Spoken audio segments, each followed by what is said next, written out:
na rantse da mai sabbi duk wanda ya taba in ba sai na fadde ne ciki ba Allah ya kiyaye wallahi sai mun kai ka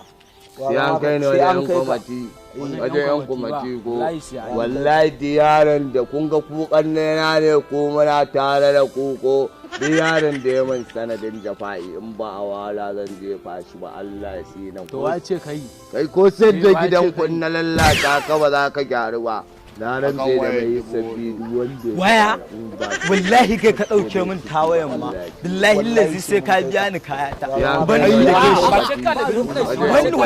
ba sai ka da wallahi yaran da kun ga kukan na ne ko muna tare da ku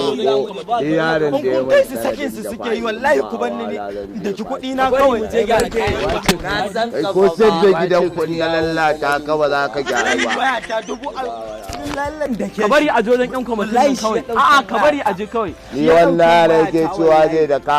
ba duka amma sai mun kai gun an sake mahaifiya ta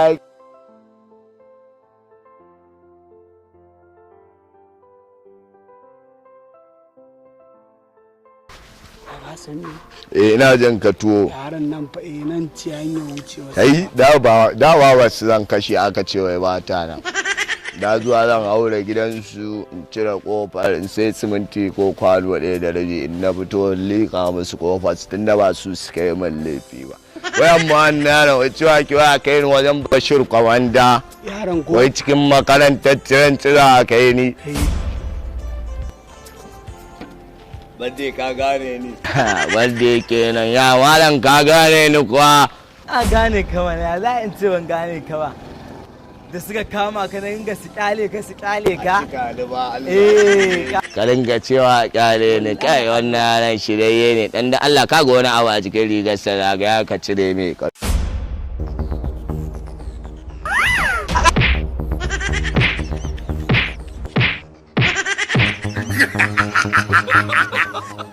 kullun don ku muke aikin naku ne yau ma ga mu a fagen fama